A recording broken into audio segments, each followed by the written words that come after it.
On the day of her sister's wedding, a girl long presumed dead walked barefoot into the chapel garden. The same girl whose grave had just been unearthed and found empty. What happened to Amelia Grace? And why did her return unravel a truth so horrifying it tore a family apart in front of the entire town? Subscribe for cinematic true crime stories based on real cases and unexplainable disappearances. October 12th, 2024. Location: St. Agnes Chapel Cemetery, Southbridge, Indiana. The shovel hit wood with a dull, hollow thud. The groundskeeper froze, sweat pooling beneath his collar despite the crisp autumn air. Dead leaves rustled at his feet, scattering over the disturbed earth. It was supposed to be a routine grave relocation. The diocese was planning to expand the chapel garden, which meant 3 old graves had to be moved. No big deal, just bones and caskets, older than most of the trees. But the name on the marker stopped him cold. Emilia Grace Holloway, 1991 to 2001. A decade gone before her time. And now something was wrong. With gloved hands, he cleared more soil until the coffin lid showed fully, the cherry wood stained dark with age. He steadied himself, bracing for the familiar weight of sorrow as he slowly opened the lid. It was empty. No bones, no shroud, no remnants of a child once mourned. Only a small pink-stuffed rabbit lay at the center, faded from time, but intact. Its button eyes stared up at him, silent witnesses to a truth no one had prepared for. Across the churchyard, the sound of wedding bells echoed, clear, innocent.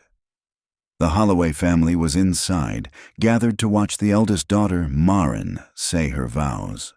They didn't know her sister's grave had just been found open and hollow. They didn't know she was already here. October 12th, 2024. Location: St. Agnes Chapel, Southbridge, Indiana. The chapel smelled like roses and pine wood polish, and the light pouring through the stained glass windows, through fractured reds and golds across the altar. Maren Holloway stood in the sacristy behind the nave, veil in hand, watching herself in a warped antique mirror. The white fabric framed her face like smoke. Her makeup was still perfect, but her eyes looked tired. It wasn't wedding jitters. She wanted to marry Cole.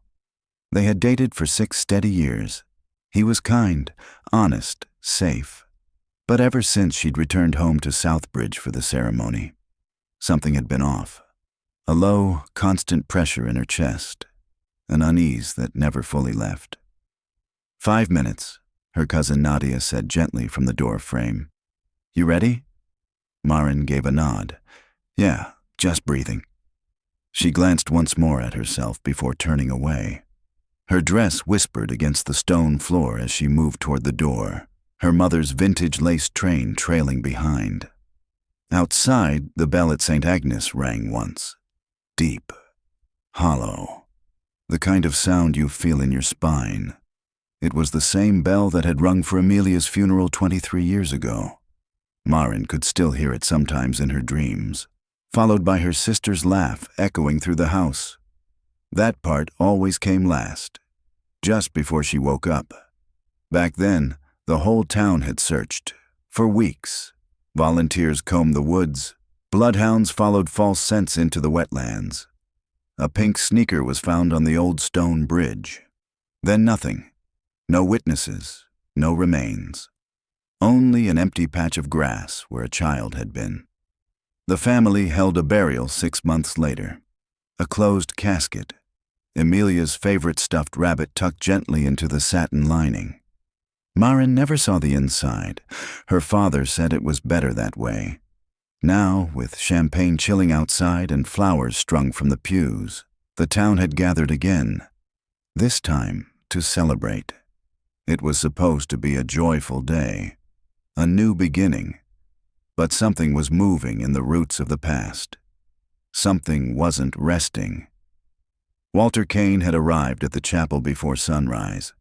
He was the kind of man who whistled while he worked and still brought his own thermos of coffee. The job that morning had been unusual. Move 3 old graves from the edge of the chapel property to make room for a new garden courtyard. The diocese was expanding, and these were among the earliest plots. Children, mostly, long gone and long mourned. The records were clear. Names, years, family consent. When Walter brushed the dirt off the old wooden marker and read the name Emilia Grace Holloway, he frowned. It sounded familiar. And when his shovel finally struck the coffin lid a few feet down, he paused to catch his breath before lifting it. He expected bones, time-softened cloth, maybe the faint smell of old earth and decay. What he didn't expect was nothing. The coffin was empty, not disturbed, not broken or decomposed, just empty, except for a single object at the center, a faded pink rabbit, its ears slumped to one side, button eyes clouded with age. Walter stood over it, breath misting in the morning cold, and whispered a word he hadn't used in years. Then he picked up his radio and made a call. The wedding began at 10. Guests had started arriving by 9:30. By then, the parish office had been notified. The groundskeeper's report was passed along, quickly and quietly, but no one wanted to ruin the wedding. Not without proof. Not yet. By 11, the organ began playing the first chords of the bridal march. Marin waited behind the chapel doors, her arm hooked through her father's. Jack Holloway looked thinner than usual in his dark gray suit, eyes dull behind his reading glasses. He had tried to smile, but Marin could feel the tension in his grip. Neither of them had spoken much that morning. They took one step toward the door together. And then the screaming started outside. It began with a child's voice, shrill and surprised, calling for their mother. Then a woman's gasp. Then commotion. The organist faltered. Guests turned. The sound swelled like a ripple turning tidal. Jack let go of Marin's arm.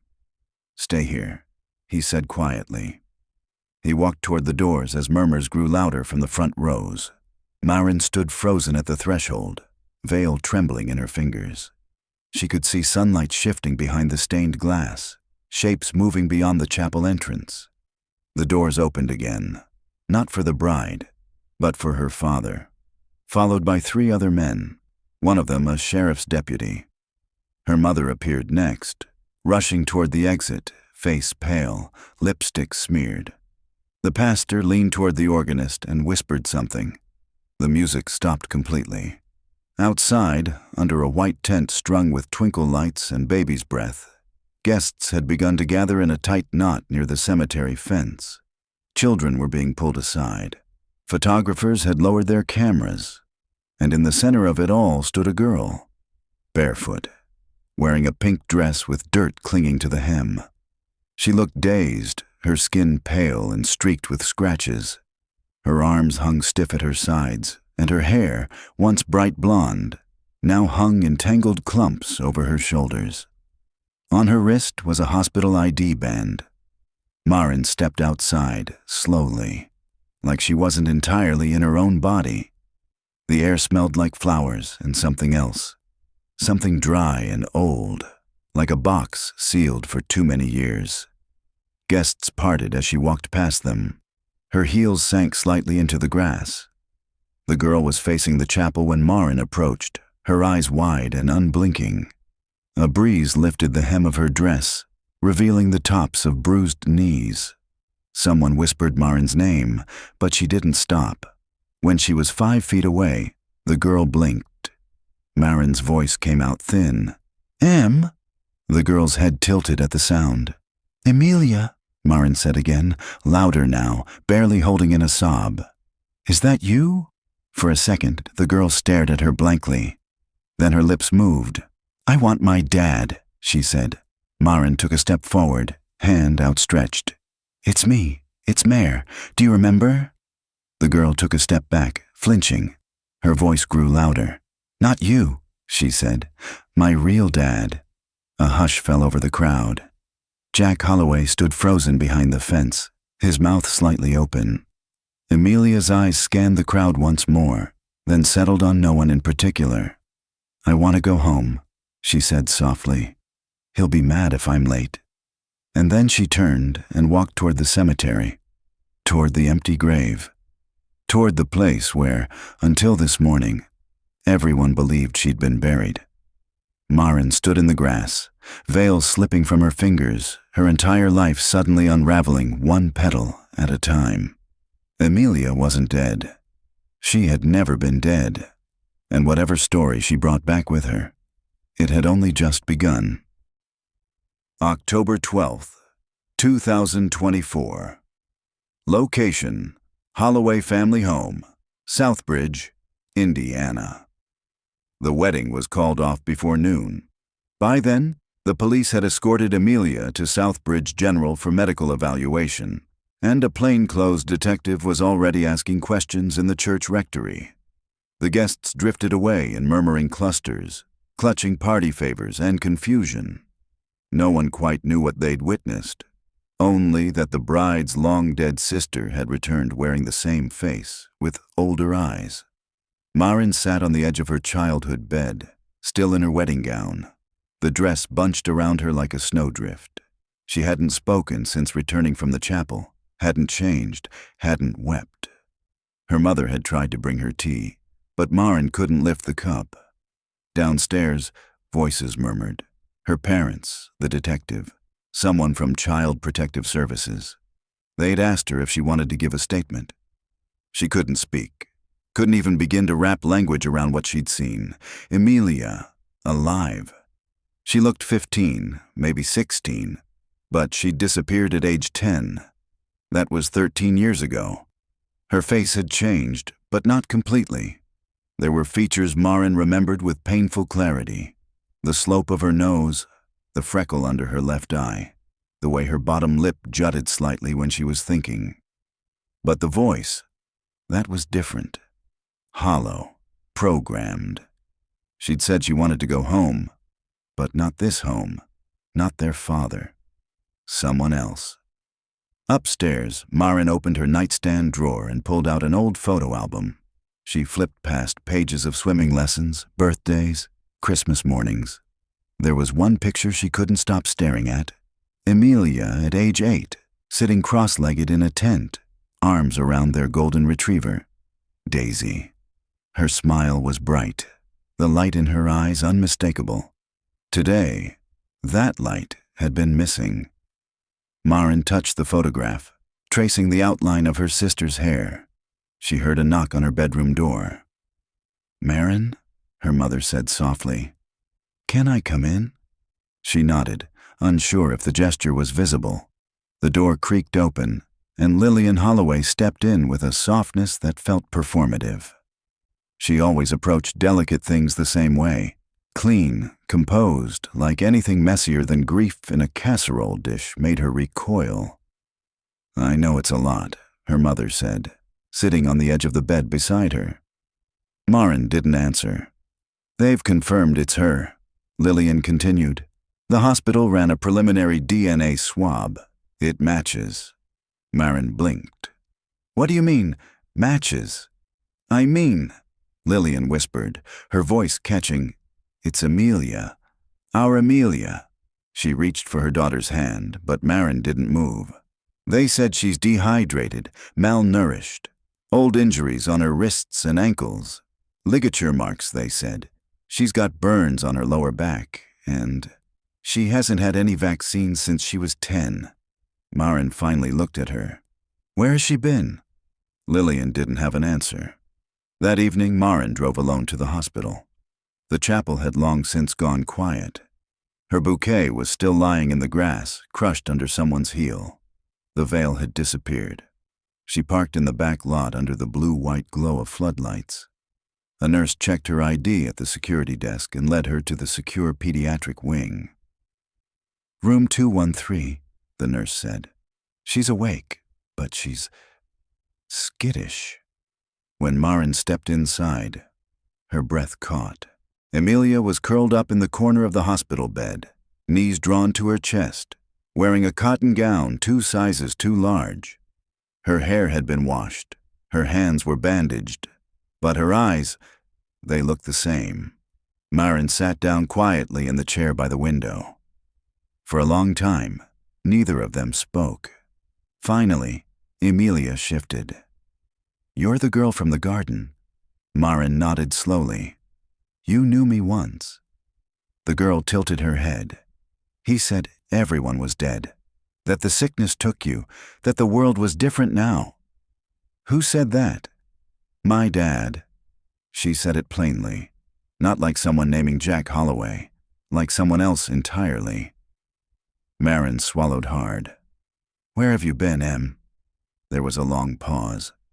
Amelia picked at the edge of the blanket, her fingers twitching. "He called it the shelter. It was underground. We weren't supposed to go outside, not unless it was raining. The rain kept them away. The bad people." Maren leaned forward, pulse racing. "Who's he?"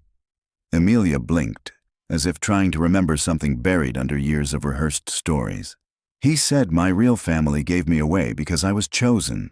He said you died first, then Mom, then everyone." She hesitated, then looked straight at Maren. "But that wasn't true, was it?" "No," Maren said, her voice thick. "That wasn't true." Amelia closed her eyes. "He said I had to be ready to have a baby, to start over, to save the world." Maren's hands clenched. "Did he hurt you?" The girl didn't respond. A knock interrupted the silence. A doctor entered the room gently, glancing at Amelia before turning to Maren. "I'm sorry to interrupt, but we need to ask you to step out for a moment. We'll need to begin the full evaluation." Maren stood. She didn't want to leave, but she nodded. Outside in the hallway, she slumped against the wall, breath shallow. The world hadn't ended like Amelia believed, but it had been warped, twisted, shrunk into something dark and narrow. And whatever version of reality Amelia had lived in, someone had built it for her. On purpose. Across the hall, the detective from earlier leaned against a water cooler. He approached with a notebook and an expression of quiet concern. "Miss Holloway, I'm Detective Ronan." Southbridge PD. She wiped her eyes. "Is this about the grave?" He nodded. "We confirmed with the groundskeeper and parish. The coffin was sealed, intact, but never weighted. We believe Amelia was never buried at all." "Then where was she?" Maren asked, already dreading the answer. Ronan hesitated. "That's what we intend to find out. Do you know anyone your parents were close with around the time of her disappearance? Someone who might have had access to the property, or the chapel?" Maren's thoughts whirled. Names from her childhood, old neighbors, Sunday school teachers, construction workers from the chapel expansion. Her eyes flicked toward the hospital room. "She asked for her real dad," Maren said slowly. "But she didn't mean ours." The detective's brow furrowed. Who did she mean? Maren thought back to a man, a figure who loomed in the edges of her childhood memories. Someone always at the church, always smiling, always watching. "Reverend Ellis," she whispered. The detective froze. "That's not a name I've heard in a long time," he said. Maren's stomach dropped, because it wasn't just a name. It was a key, and someone had used it to lock her sister away. October 13th, 2024. Location: Southbridge Police Department, Indiana. Detective Ronan hadn't slept. He'd spent the better part of the night rereading the original case files on Amelia Holloway's disappearance, and what he found left him cold. The report was thin. No official suspects, no physical evidence beyond a discarded shoe, and the witness interviews were vague at best. It was clear from the tone of the original investigator's notes that by the end of 2001, law enforcement had unofficially ruled it a presumed abduction and possible homicide, with no likely chance of recovery. In other words, they had given up. Now Amelia was sitting alive in a hospital room 13 years later. And the man Marin had named, Reverend Calvin Ellis, hadn't even appeared once in the report. That morning, Ronan called in a favor from an old colleague in the Department of Child Services. Within an hour, he had a box of old paper records delivered to his desk, handwritten forms, faded Xerox copies, rosters of church volunteers from the late 90s and early 2000s, and one particular folder marked with a yellow sticky note that read, Ellis, C. Ronan opened it. Calvin Ellis had served as associate pastor at St. Agnes from 1994 to 2002. Resigned quietly, no public statement.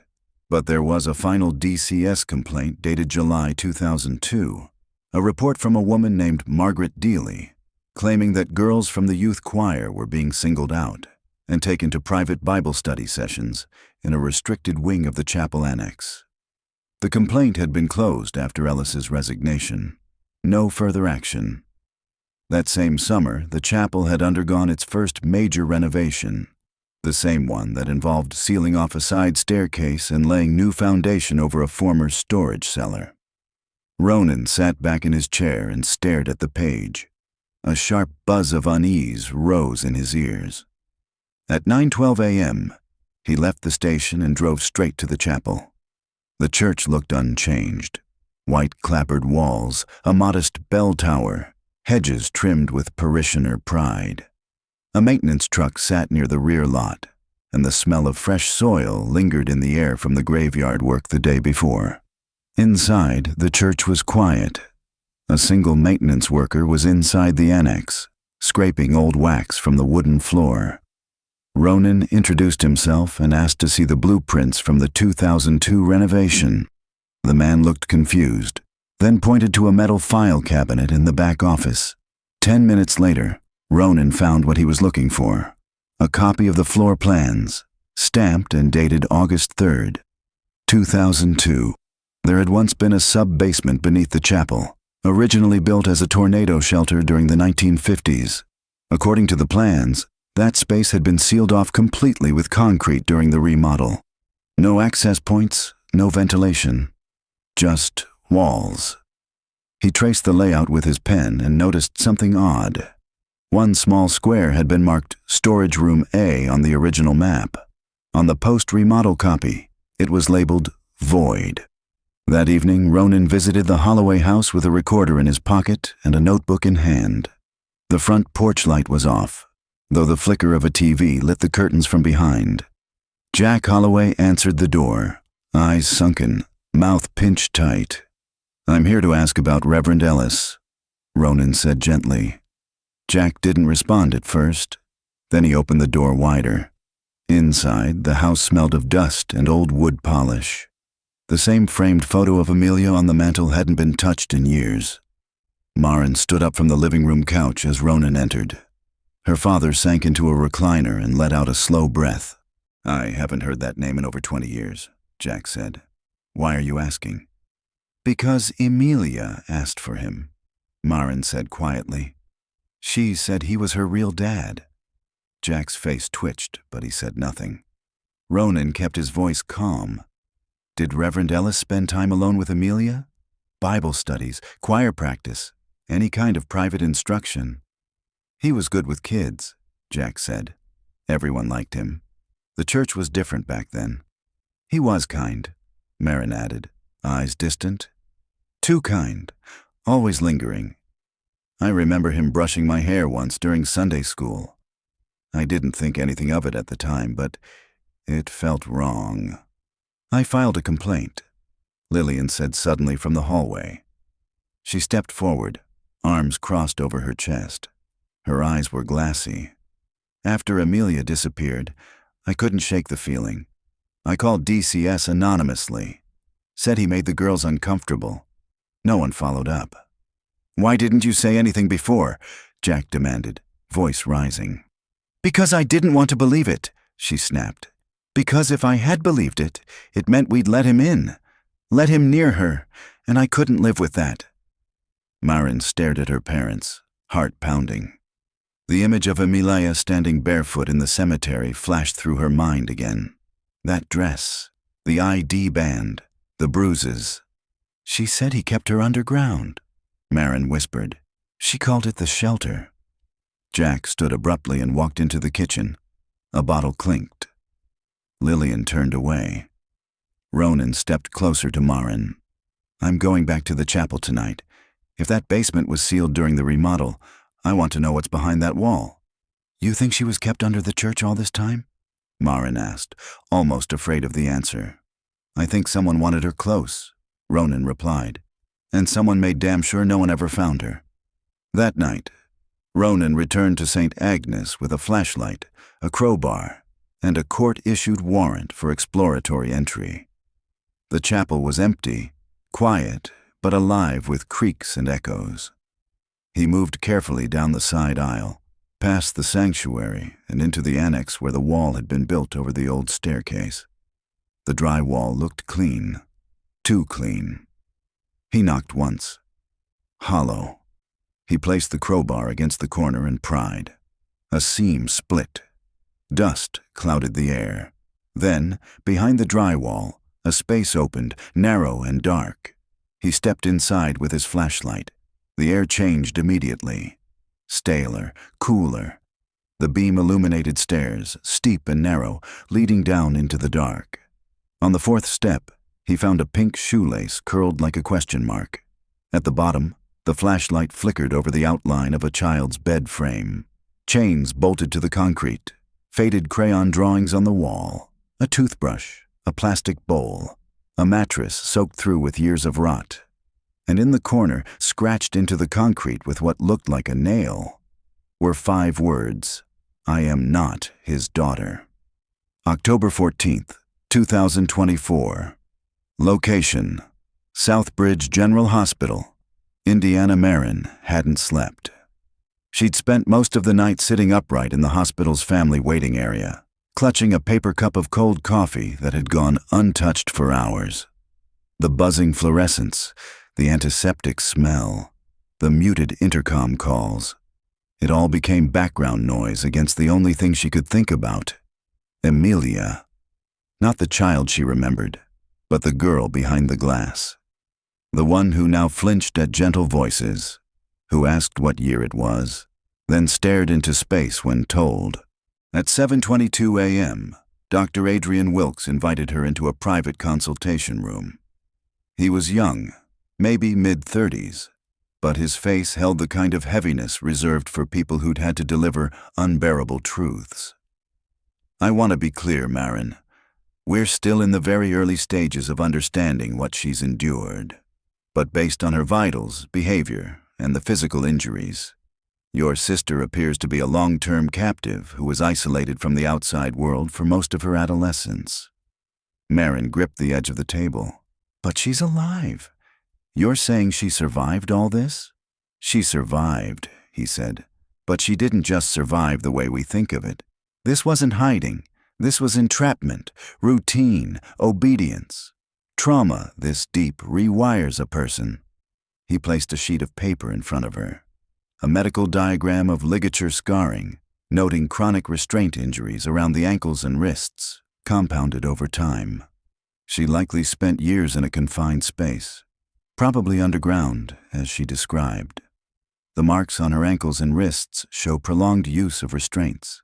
There's evidence of repeated skin trauma, burn scars, and she's showing signs of severe nutritional deficiency.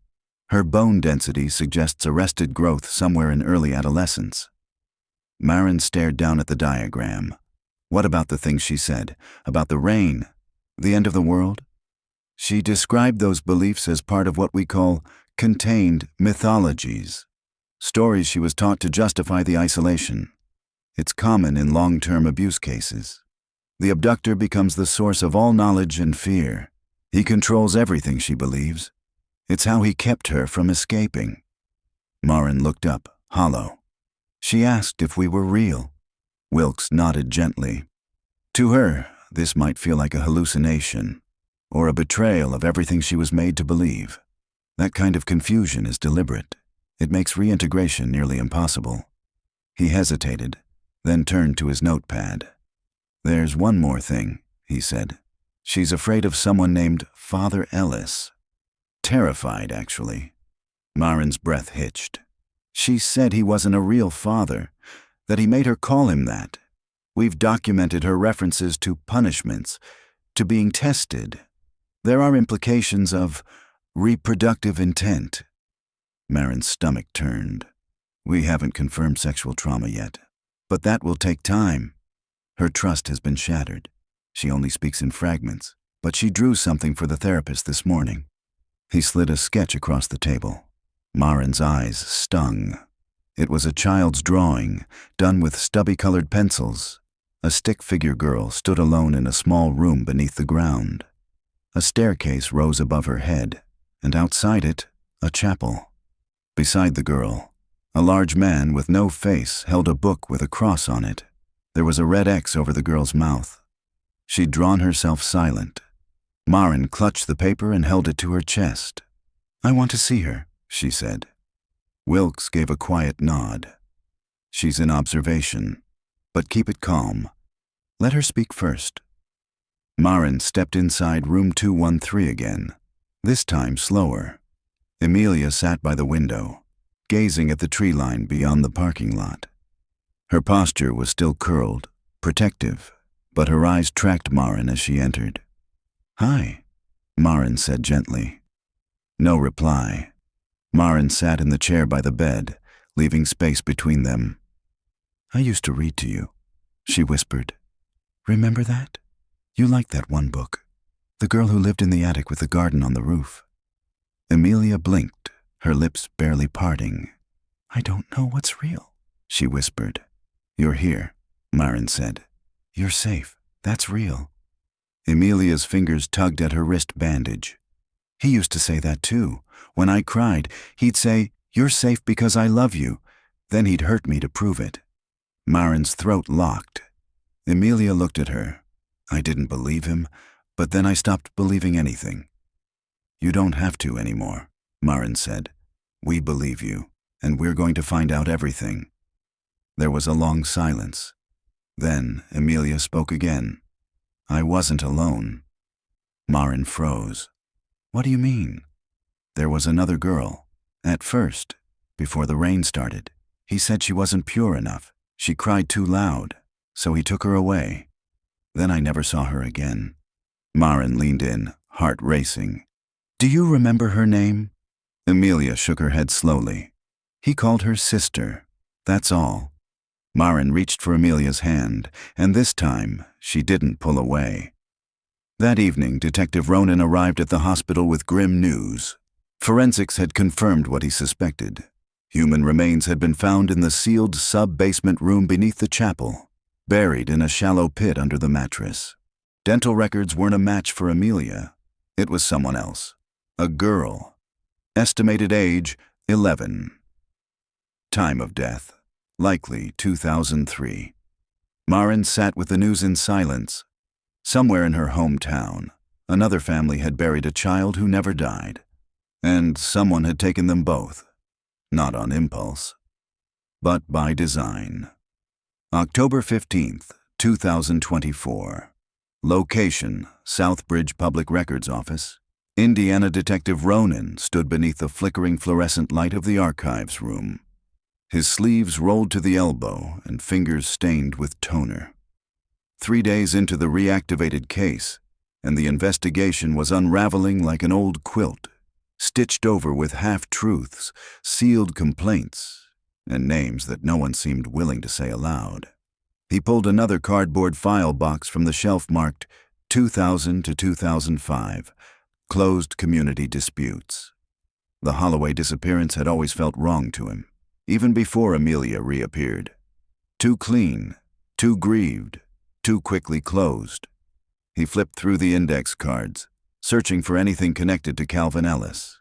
No arrest records, no lawsuits, just church announcements and resignation letters. Then he found a thin manila folder misfiled under E instead of C. Inside, a handwritten letter. "To whom it may concern, I am writing this in the event I am no longer able to speak freely. There is something wrong at St. Agnes. The basement rooms are not what they seem. Reverend Ellis asks for keys no one else has. Girls are left alone with him for hours. I've seen bruises, but they all deny it. I believe he has built something underground. I hear humming through the floor. I've spoken to Mother Lillian about it, but she told me to pray harder and not be deceived. I am scared. I am not crazy. If I disappear, it was him. Margaret Deely, August 2002. Ronan exhaled, heart beating in his ears. The letter had never been formally submitted to police. It had remained in the archives, unscanned, unread, unacknowledged. Margaret Deely had died in 2005. Cancer. Her name never once appeared in the Holloway file. The silence around Reverend Ellis was beginning to feel less like negligence and more like protection. By noon, Ronan had traced Ellis's last known address to a retirement compound 20 miles outside of Bloomington, not affiliated with the church but owned by a private foundation. Records showed he'd been living there for 8 years under his full name, in quiet, uninterrupted comfort. Ronan made the drive in silence, highway ribboning through yellow fields and skeletal trees. Autumn had arrived hard in Indiana, the kind that smelled like wood smoke and endings. The retirement home was quiet, nestled behind a winding gravel path and a rusting white gate. A young nurse met him in the lobby and confirmed Reverend Ellis's residency. "He doesn't get many visitors," she said, "but he's lucid, most days." The room was on the second floor, corner unit. Ronan knocked once, then entered. The man inside was older than the photographs, thinner, sunken in the face, his clerical collar replaced by a wool cardigan and neatly folded hands. But the eyes were the same, pale, sharp, and alert. He looked up slowly. "Detective," Ellis said calmly. "I wondered how long it would take." Ronan didn't respond. He sat opposite the old man, keeping the recorder off.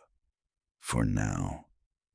"I assume this is about Emilia Holloway," Ellis continued, "and the chapel." "You know she's alive," Ronan said. "I figured when the earth opened. What did you do to her?" Ellis smiled faintly. "What was permitted?" That word struck like ice. "Permitted by who?" Ellis leaned back in his chair. "By heaven, by order, by the shape of things as they are, not as people wish them to be. Do you know what St. Agnes was before it was a church, Detective?" "I know what you turned it into." Ellis's smile vanished. "I saved her," he said. "I spared her from the world. She was chosen, not like the others. Not like Anna." Ronan's jaw clenched. "Who was Anna?" Ellis stared at the window. "She failed the quiet test. She wasn't pure enough. Her spirit leaked out, even in the dark. You buried her. I released her." Ronan turned on the recorder. "You're admitting you killed a child." "I'm saying she returned to light." "And what about Amelia?" Ellis looked at him directly, and for the first time, his voice lowered to something sharper. "You don't pull someone from God's hand without consequence. You think she'll ever belong to your world now? She was made for stillness. You've broken her." "She's not broken," Ronan said. "She's free." "No," Ellis said. "She's loose." That night Ronan sat alone at his kitchen table, replaying the recording. The man wasn't senile. He wasn't delusional. He was calm, precise, and deeply convinced of the righteousness of his crimes.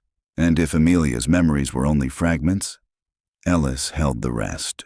A statement wasn't enough. They needed proof. Physical, provable, unignorable. He picked up the phone and dialed Marin. "We need to find what he was building," he said. "If there are more rooms, we need to find them. If he hurt other girls—" "He did," Marin said. "She remembers voices, other girls, singing. But she said they stopped one by one, like lights going out." Ronan pressed his hand to his forehead. "She was down there for 13 years. "Maybe longer," Marin said. "He took her mind long before that." Outside, the wind picked up. And somewhere in Southbridge, beneath the concrete bones of the chapel, something still waited. October 16th, 2024. Location: Holloway family home, Southbridge, Indiana. Maren stood in the doorway of her childhood bedroom, staring at the space where her sister's twin bed had once sat. The furniture was gone now, packed away after the funeral, or maybe donated when her mother could no longer bear the sight of it. But the outlines remained. The faded rectangle on the floor, the small indention in the wall where Amelia had once taped a glow in the dark moon. Maren had come back not for comfort, but for answers. Something had been wrong long before Amelia vanished. And now, with Amelia back, broken, traumatized, altered, Maren knew that everything they'd believed for the last 13 years had been built on a lie.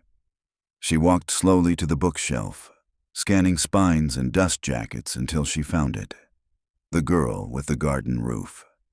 The edges were worn, the corners bent from rereading. Emilia's name was written on the inside cover in uneven, childlike letters.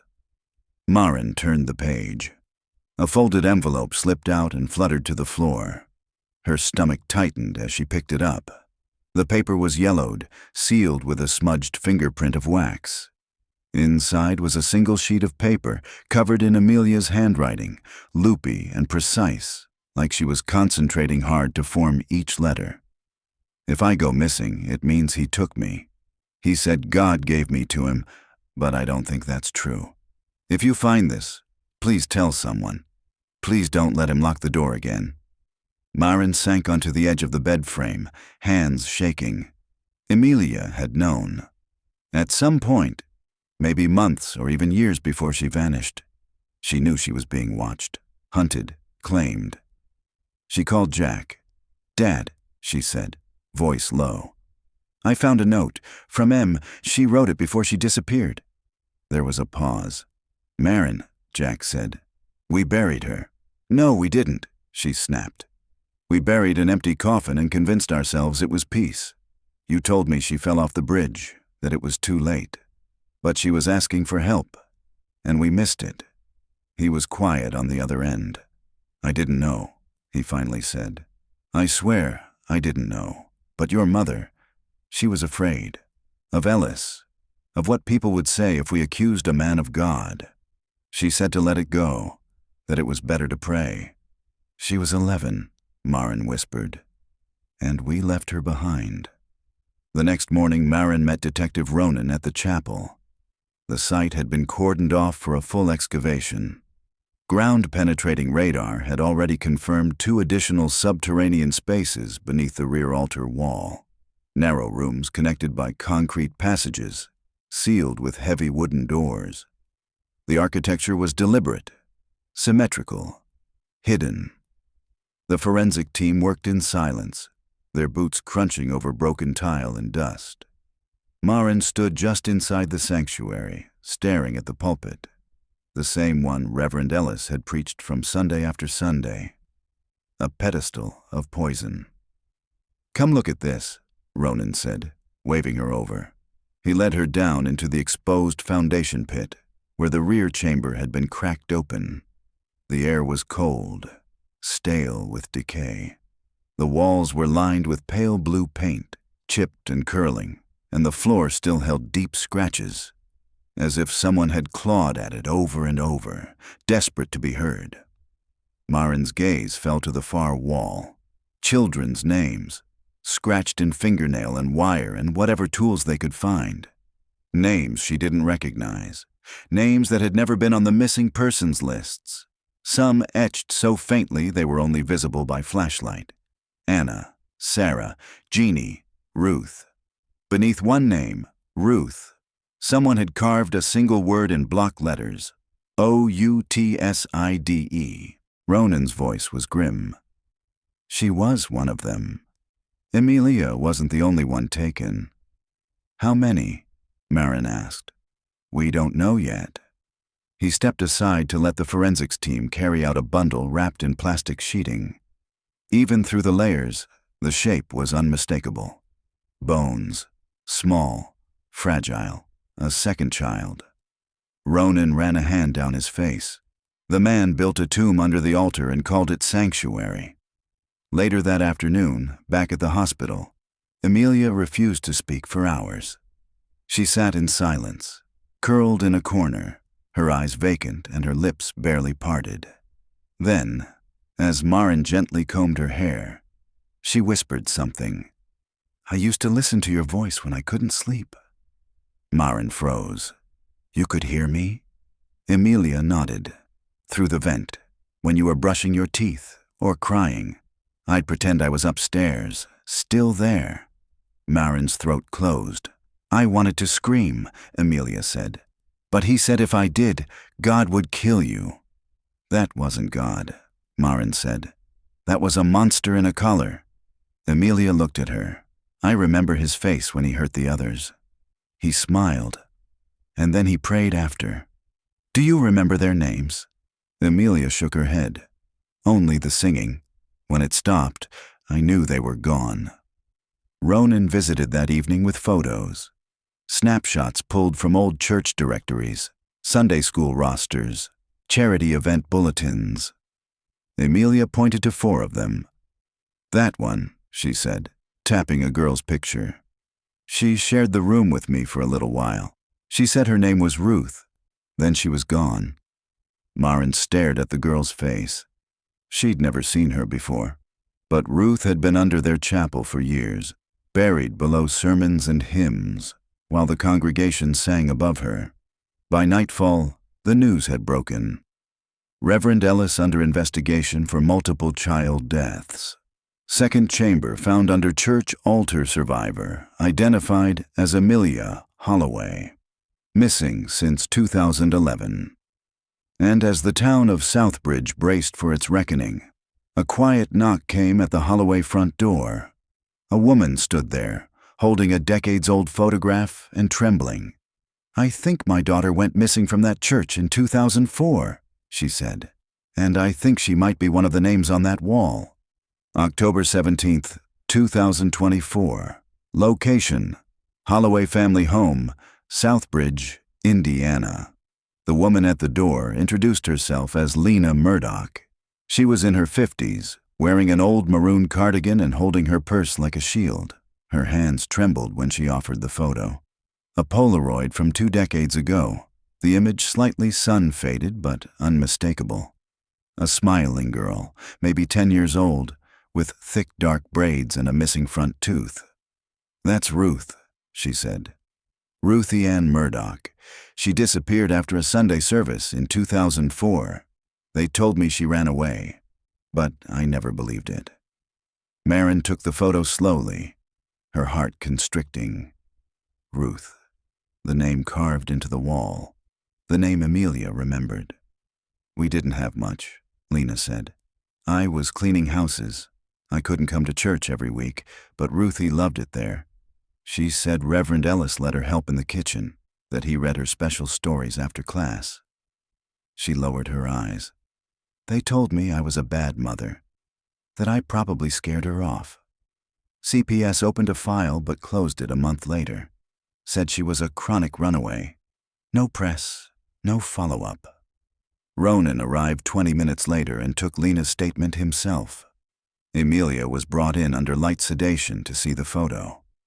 "That's her," Amelia whispered. "She gave me the ribbon from her hair."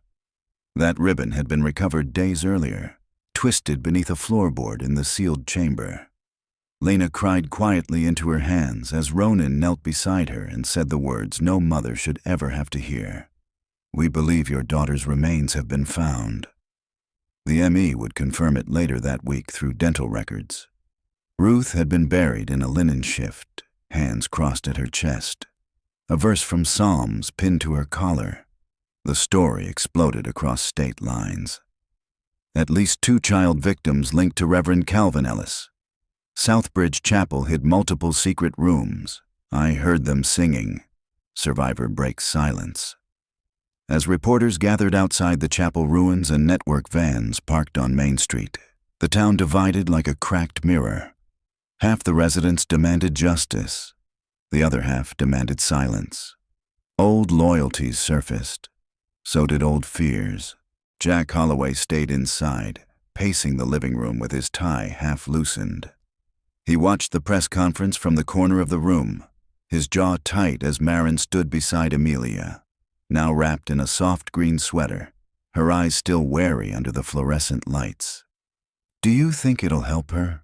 he asked Marin after the cameras shut off. "She doesn't care about the cameras," she said. "She cares about the truth." "What about our truth?" he asked. "That we didn't protect her. That we failed. We still have time to do something right." That night, Emilia asked Marin to sit with her in the bedroom again, the one she used to sleep in. It was almost bare now. No dolls, no posters, just a lamp and a folded blanket at the foot of the bed. "I remember the first time he said I was chosen," Amelia said. "He brought me down through the storm doors behind the chapel.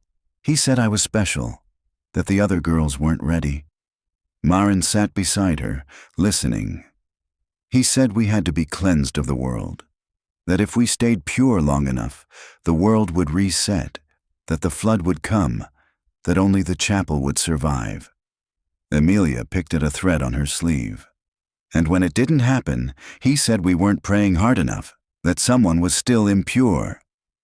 Marin felt a chill run through her. "Did he say who?" Emilia didn't answer at first. Then she whispered, "Anna, the first girl?" Emilia nodded.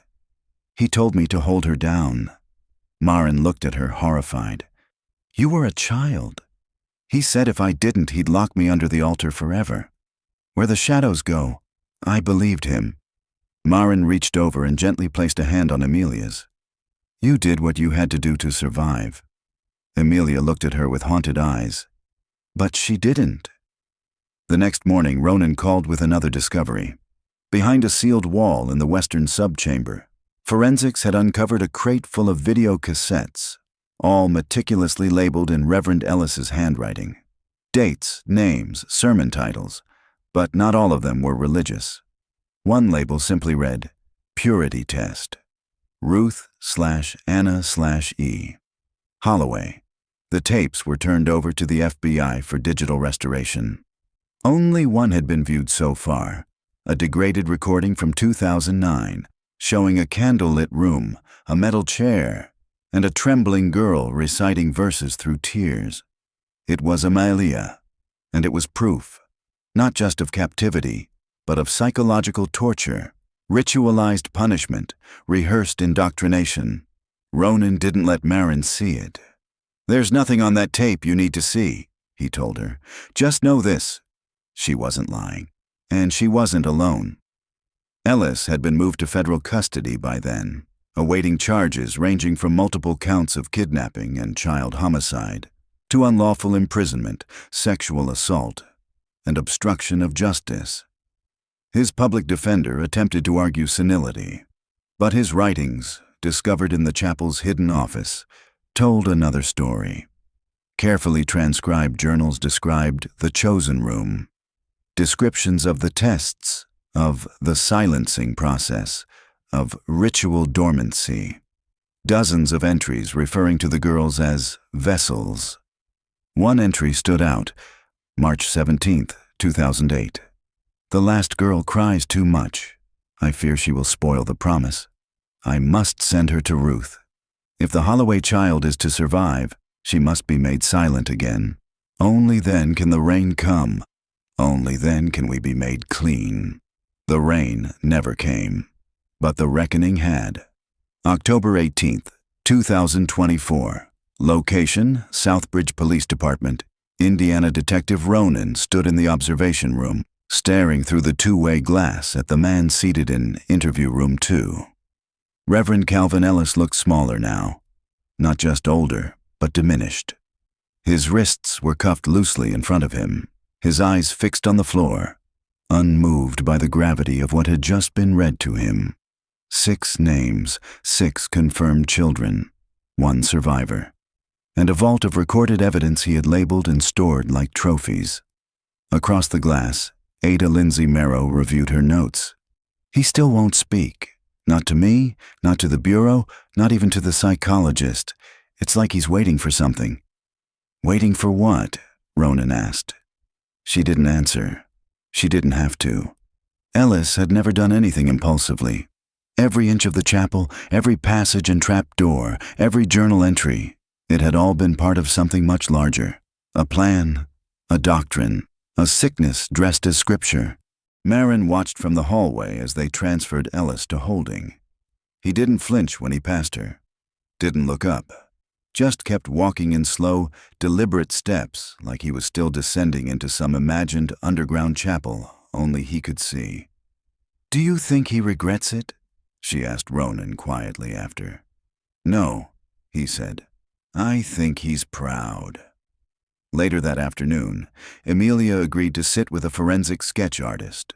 The session took over 3 hours. She described the hidden rooms, the blankets, the lighting, the markings on the walls. But what stopped the artist cold was her description of the second adult. "He wasn't there all the time," Amelia said, "but sometimes he brought food or books. He called me Angel. He wore gloves and didn't talk much, but he knew. He helped him." Ronan leaned in. "Do you remember what he looked like?"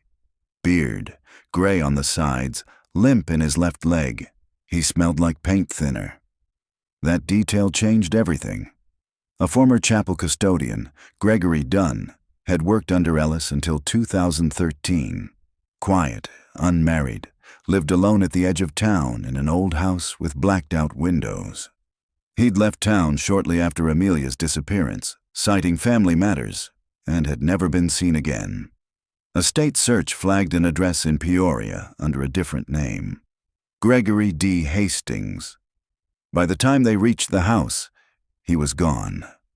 Inside, police found hundreds of tapes, thousands of photographs, handwritten maps of underground construction, drafts of sermons rewritten to include phrases like "purgative stillness" and "children of stillness will be sanctified."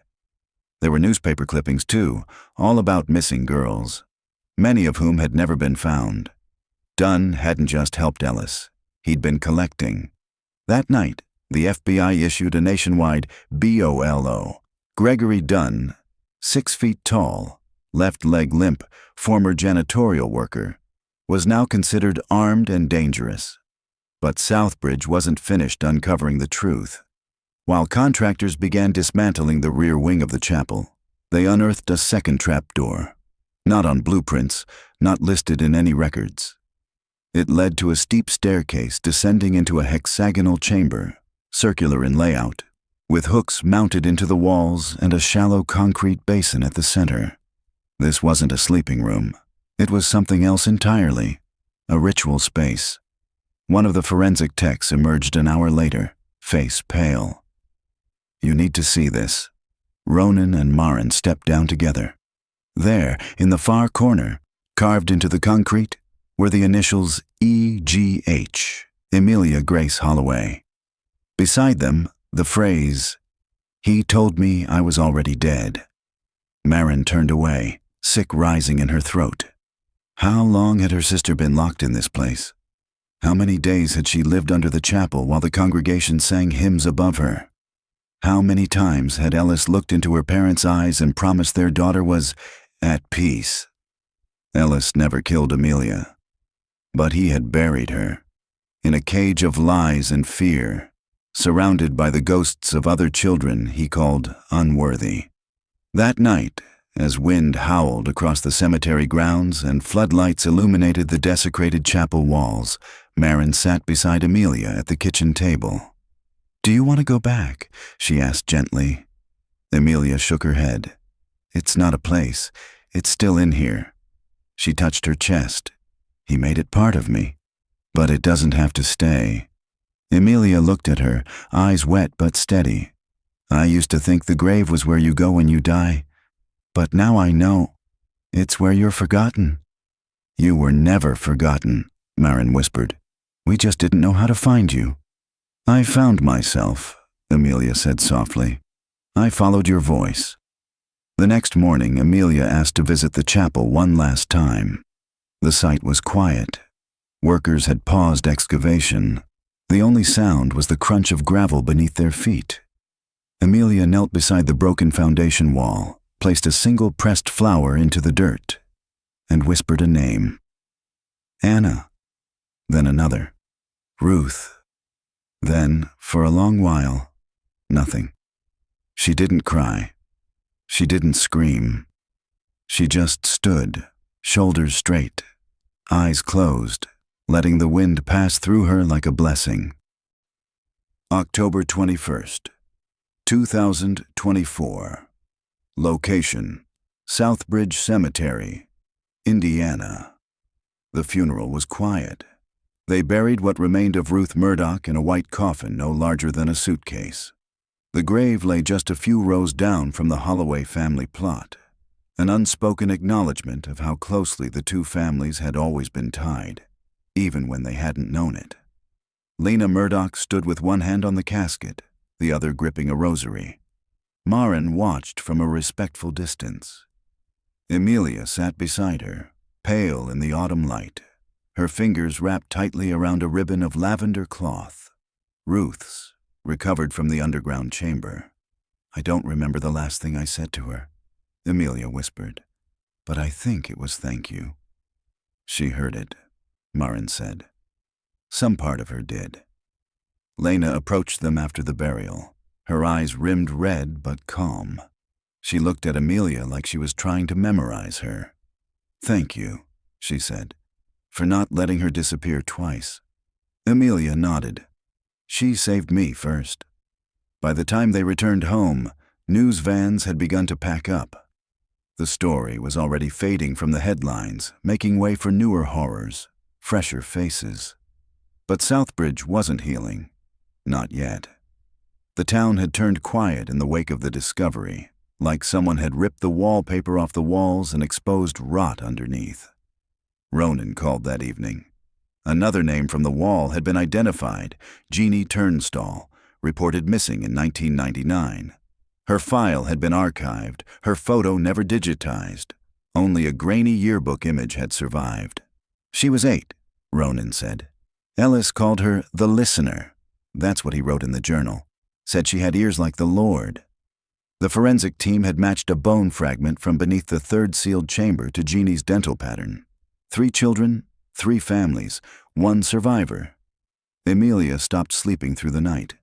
Maren would find her awake on the couch, staring at the darkened TV screen, or walking barefoot through the hallway as if retracing the old floor plan of the chapel. She doesn't belong here anymore, Jack said quietly one morning. This house is a museum of her worst memories. She needs time, Maren replied. She needs to start again. But Maren wasn't sure how Amelia could. How do you rebuild yourself after years of silence? How do you learn to exist in the world when you were taught your very breath was a sin? That afternoon, a letter arrived at the police station. No return address. Postmarked from a small town just north of the state line. Inside was a single photograph. It showed a girl sitting on a cot in what looked like a basement, a cement wall behind her, a small cross hanging crookedly above her head. On the back, someone had scrawled, "She was still breathing when I left her." The girl in the photo wasn't Ruth, or Jeannie, or Amelia. Her name was unknown. And the basement wall behind her, it didn't match anything in the chapel. Dunn had built more than one room. Ronan called Maren immediately. She came to the station and studied the photo for nearly 10 minutes, trying to suppress the dread in her gut. "I think he's sending these to taunt us," she said. "Or to be found," Ronan said. "There's a pattern." He spread the maps across the table. Locations Ellis and Dunn had traveled for mission work. Towns with missing girls. Places with small chapels or abandoned buildings. He circled 4. "I think he was testing Ellis's doctrine in multiple towns. A network. Quiet. Disguised as charity. These kids weren't just taken. They were curated." "Like a collection," Ronan nodded. "We have to assume there are more." That night, Maren told Amelia about the photo. Emilia's face didn't change. She simply stared at the candle burning on the windowsill, her body still and unreadable. "She's still in the grave," Emilia said softly. "Just like I was." "We'll get her out," Maren promised. "We'll get them all out." Emilia didn't answer, but the next morning she emerged from her room in jeans and a gray sweatshirt. She'd cut her hair short, a jagged but determined act of control. "I want to help," she said. "How? I know how the rooms feel. I know how he talked. I know what done smells like. I know where the cold air comes from when you're underground." Ronan brought her into the task force under victim advocacy supervision. Emilia began reviewing old blueprints, matching names to parish records, helping identify obscure references in Ellis's journals. She knew how he coded things, knew how he punished, and, most of all, she knew how he justified. On October 25th, they broke open a sealed crawl space beneath a sister chapel 2 towns east. Inside were 2 plastic tubs. One held bones, the other held journals. The signature was the same. C. Ellis. Emilia was right. The grave wasn't just beneath one chapel. It was spreading. October 27th, 2024. Location: Southbridge Community Hall, Indiana. The town held its breath as the names were read aloud. 5 confirmed victims. 4 still unidentified. 2 new sites under investigation. And 1 man behind bars. Silent as a tomb. It wasn't a press conference. It was a reckoning. Folding chairs lined the community hall. Parents, teachers, parishioners. Faces Maren had known her entire life. All sat in near silence as Ada Merrow listed the timeline. Photos projected onto a portable screen showed smiling school portraits beside degraded forensic composites. Each flash felt like a gut punch. Not just because of what had happened, but because of how long it had gone unseen, ignored, protected. The final slide appeared on the screen, a name nobody had expected to hear. Anna Louise Holloway, born September 18, 1992, died unknown. Maren froze, her chest constricted. The air around her seemed to thicken. Jack gripped the arm of his chair beside her, his eyes locked on the screen like it might suddenly blink and change. "We have reason to believe," Merrow said gently, "that Anna Holloway may have been the first victim. We now know Reverend Ellis was already operating his hidden room by 2001.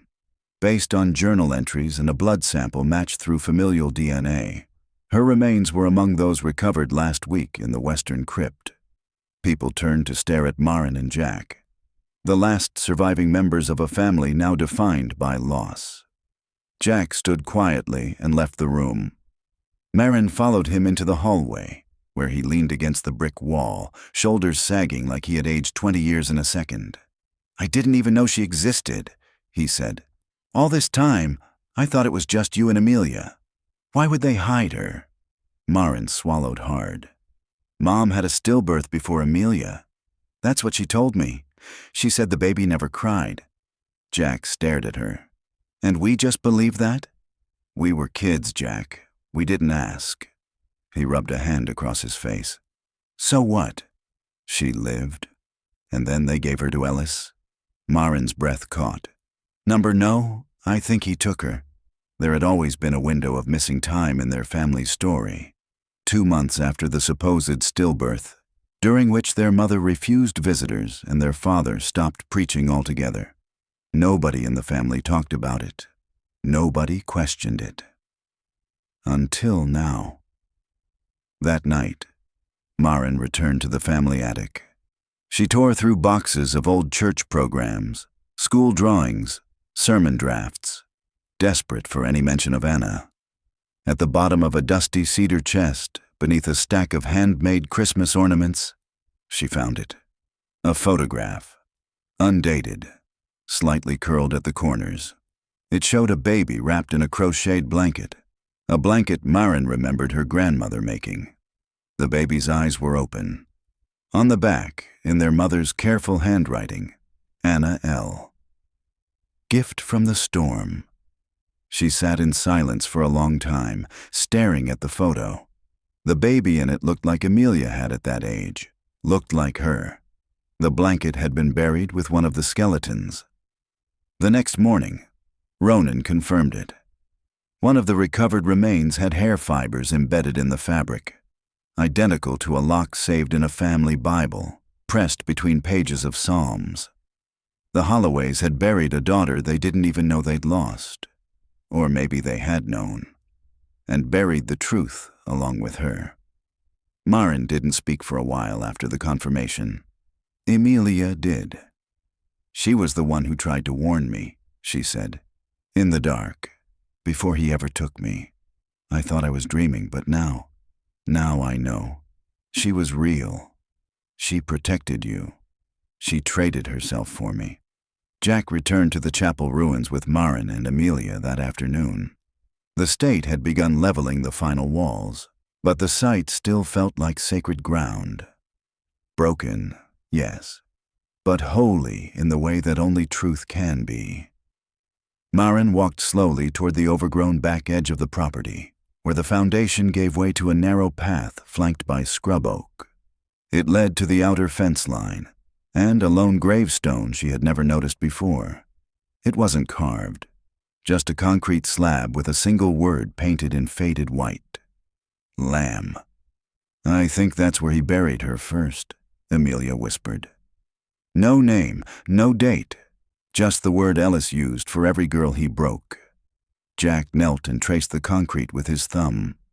She was more than that, he said. She was ours. They decided to exhume what remained and bury her in the Holloway plot beside Ruth. Together, properly. The service was private. No cameras, no reporters. Just 3 survivors, each broken in different ways, gathered to lay a child to rest who had never even had a headstone. Jack gave the eulogy. He didn't speak of faith. He spoke of silence, of the sin of looking away, of the cost of blind devotion and unchecked trust. And then he said her name aloud for the first time. Anna Louise Holloway. You were never forgotten. We just didn't look hard enough. That night, Amelia dreamed of the room again. But this time, it was empty, and the door was wide open. November 2nd, 2024. Location, Southbridge, Indiana. The leaves had turned brittle. Frost clung to the chapel ruins like a warning. In the weeks since Anna's reburial, the town had grown quieter. Not in peace, in aftermath. The silence of something too large to fully name, too awful to forget, and too close to home to dismiss. Maren noticed it in the way people lingered outside the post office, in the lowered voices at the grocery store, in the nervous glances when church bells rang. Some still attended Sunday services, but many pews sat empty now. The sanctuary that had once been Ellis's throne had become a place of suspicion, not solace. Amelia no longer flinched at the sound of doors, but she didn't sleep much either. Her eyes were tired in the morning. Still, she kept working with the task force. She'd started recognizing patterns in the journals before the analysts did. Small notations, misquoted verses, gaps in the sermon dates that lined up with disappearances in other towns. She found one more. Winchester, Illinois, 2007. A girl named Bethany who vanished on her way home from school. No leads, no body.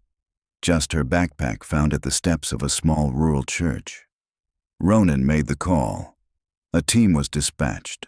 They brought ground-penetrating radar, dogs, excavation permits. 3 days later, they unearthed a sealed crawl space beneath the choir room. It contained 2 things, a single girl's shoe and a page torn from a Bible. Blessed are the pure in heart, for they shall see God. Ellis hadn't operated alone, and he hadn't stopped. Back in Southbridge, Maren sifted through what remained of her parents' records. Old notebooks, archived sermons, a worn hymnal. She was looking for signs they'd known about Anna, or worse, had suspected what Ellis was doing and stayed silent. What she found was worse in its ambiguity. Pages torn out, letters scribbled but never sent, a checkbook entry labeled simply, "Special Offering, August 1994. No explanation. She brought it to Ronan. "You think they were paying him?" he asked, frowning. "I think maybe they were being blackmailed, or maybe they gave her up, and then changed their minds." Ronan didn't say anything for a long moment. "Sometimes," he finally said, "parents lie to themselves to survive what they've done." That night, Maren sat with Amelia in the living room. The TV was off. The only light came from the small lamp by the bookshelf. "If they knew," Emilia said softly. "Would you want to know?" "I think I already do." Amelia nodded slowly. "He told us we were chosen, but it wasn't because we were special. It was because nobody would look hard enough." Maren reached over and took her sister's hand. It was cold, always cold. "You were found," she said. The following Sunday, the Holloway chapel was demolished. The cross came down first, then the steeple, then the blood-soaked wood and the secret walls and the bones beneath them. People gathered at a distance to watch. Some cried, some stood in silence, some turned away. But Maren stood with Amelia on the hill above it all, watching every piece come down like layers of a lie being peeled away. The final blow of the excavator's arm shattered the foundation. Dust and earth flew up in a cloud, and when it cleared, the chapel was gone. All that remained was ruin. The next day, a letter arrived at the station, postmarked again from Illinois. No return address. Inside was another photo. A girl in a small, cement-walled room. This one was newer, sharper. The timestamp on the back read, October 2024. Beneath it, in neat block letters, "She is not alone." November 5th, 2024. Location, unnamed farmhouse, outside Winchester, Illinois. The wind cut hard across the field, biting through coats and sleeves as the task force fanned out from the back of the abandoned farmhouse.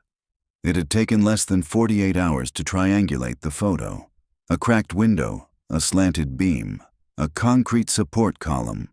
Amelia had seen it all before.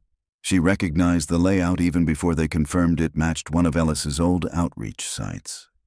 This place had once been listed under a church network dissolved in 2010. A satellite chapel, no longer maintained. The kind of place no one visited anymore, except the ghosts. Ronan stood at the front with the lead investigator and a medic crew. Maren waited in the SUV nearby, watching the monitors fed from the body cams inside.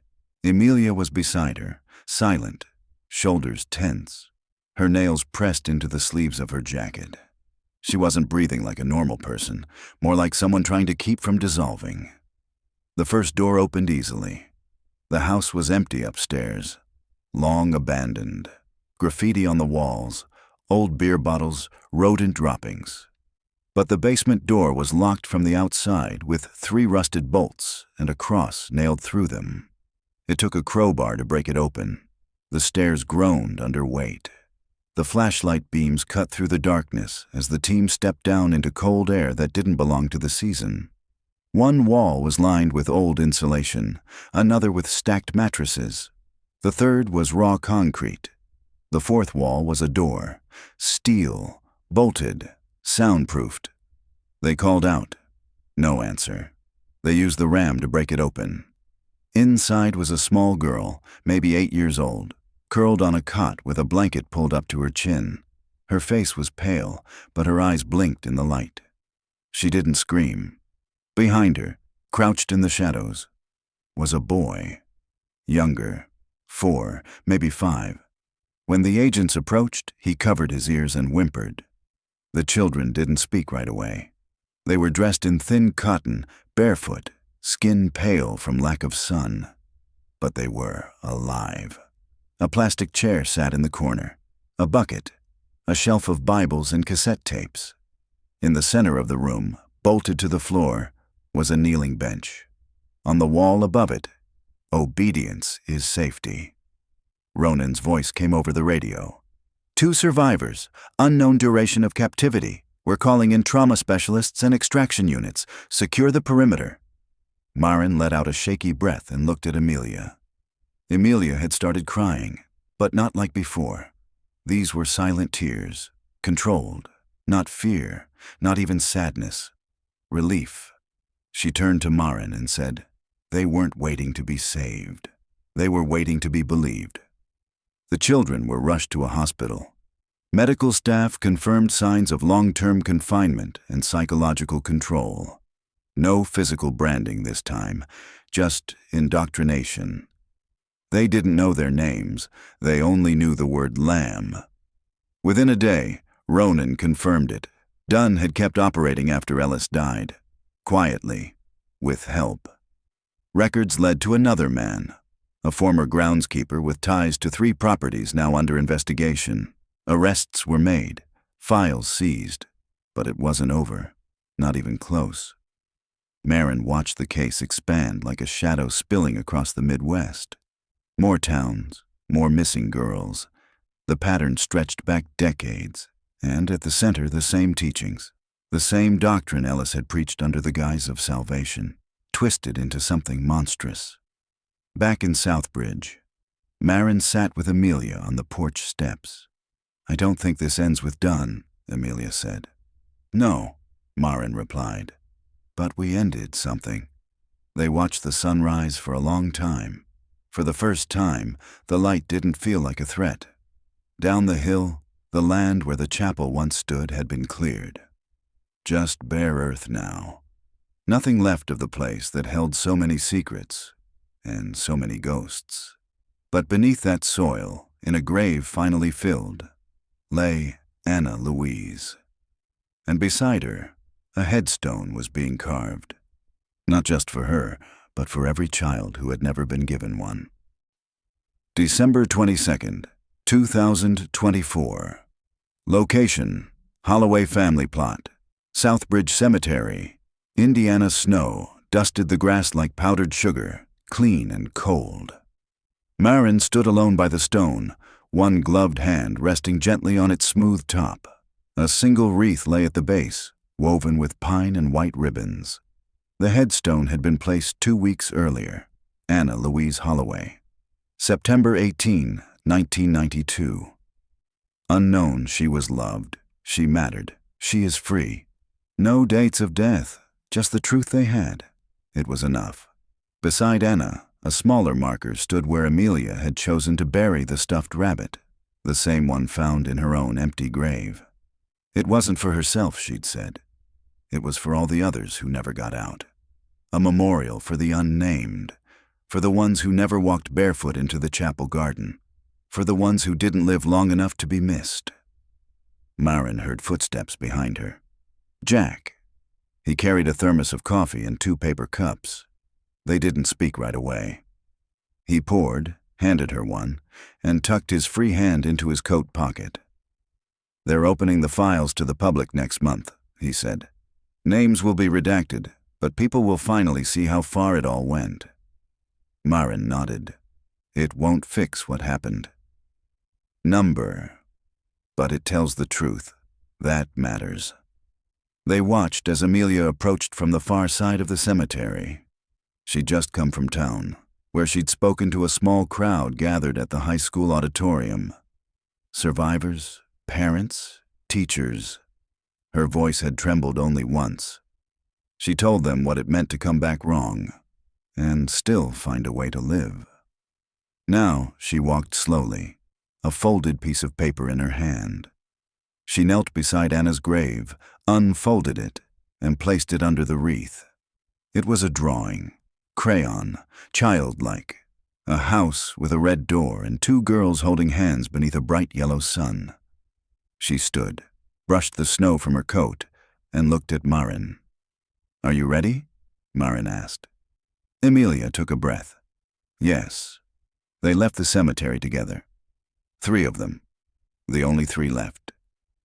As they reached the gate, the chapel bell rang, not from the ruins, From the new community hall, a different sound now. Not control, not obedience, not shame, just the toll of time moving forward. Somewhere behind them, the wind picked up. But it didn't feel like winter anymore. It felt like release, like the ground was no longer hiding anything, and neither were they.